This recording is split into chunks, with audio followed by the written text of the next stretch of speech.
When we were in school, we were taught that this is an accurate depiction of Napoleon Bonaparte. And I'm here to tell you that it's not accurate at all. This is about revealing the real Napoleon Bonaparte. This portrait with the hand in a vest is a dog whistle to the world to show that this painting was a whitewashed one. Now brace yourself for the real Napoleon Bonaparte. Louverture, the Black Napoleon, is finally revealed. Many people don't know this, but Napoleon was actually black. After the hat was bought at an earlier auction, its owner noticed some inscriptions in it that suggested it might have belonged to Napoleon. And what's more, several hairs were found inside the hat. The hairs were submitted for DNA testing, and it turns out they were 100% that B for Bonaparte. Born in Corsica, Napoleon became a powerful military leader who led French armies on a series of conquests in Europe and Africa. He made himself Emperor of France in 1804. I will introduce the origin and spread of the paternal DNA haplogroup E1b1b, which is known to belong to Napoleon Bonaparte. Ramses III, the second king of the 20th dynasty of Egypt, and Nelson Mandela, the president of South Africa, are known to belong to the Y-DNA haplogroup E1b1. So now that you know that the education system failed us, yes, this is an authentic painting of the real Napoleon Bonaparte. The real Napoleon III, nephew of Napoleon I.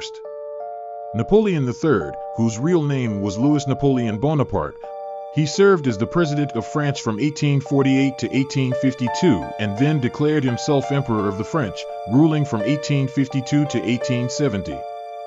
Napoleon III is known for his efforts to modernize France, including urban planning projects, industrialization, and infrastructure development. He also introduced social reforms and implemented the concept of authoritarian liberalism in his rule. However, his foreign policy decisions, such as the disastrous intervention in Mexico and the Franco-Prussian War, led to his downfall. In 1870, Napoleon III was captured by the Prussians, and the French Empire was overthrown. This marked the end of his reign and the establishment of the Third French Republic. The Napoleonic eagle is a famous symbol closely associated with Napoleon Bonaparte and his reign as Emperor of the French from 1804 to 1814. The Napoleonic eagle featured a golden eagle with outstretched wings.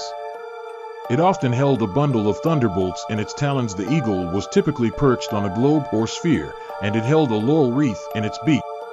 The crown of Napoleon III was a crown that was made for Napoleon III, Emperor of the French. Although he did not have a coronation ceremony, a crown was made for him on the occasion of the 1855 Exposition Universelle in Paris. However, Hollywood historian team admitted that the gold crown being passed off as Napoleon III's crown is just a reproduction of the original crown. The original crown was topped by the Napoleonic eagle with outstretched wings, gripping a thunderbolt in its talons, perched on a globe, as can be seen in the photos. The real Napoleon III is now erroneously and ridiculously identified as Radama II, King of Madagascar. The colony of Madagascar and dependencies was a French colony. However, per usual, there are absolutely no first-hand or primary accounts that make any reference to a Radama II. A pseudonym is a fictitious name that a person or group assumes for a particular purpose. The 2 in Radama II is what's known as regnal numbers, which are ordinal numbers used to distinguish among persons with the same name who held the same office. Most importantly, they are used to distinguish monarchs like the Napoleon I, II, and III. Ordinals were a European creation. Ordinals are not and were not a thing in Malagasy or indigenous Austronesian society and culture. No indigenous tribal chief in all of New Guinea, Melanesia, Polynesia, or Southeast Asia has ordinal numbers after their name. An indigenous Malagasy king from a pre-colonial kingdom in Madagascar wouldn't use regnal numbers after his name. Pre-colonial indigenous Malagasy men did not wear European military fashion, European royal crowns, nor did they sit on European royal thrones.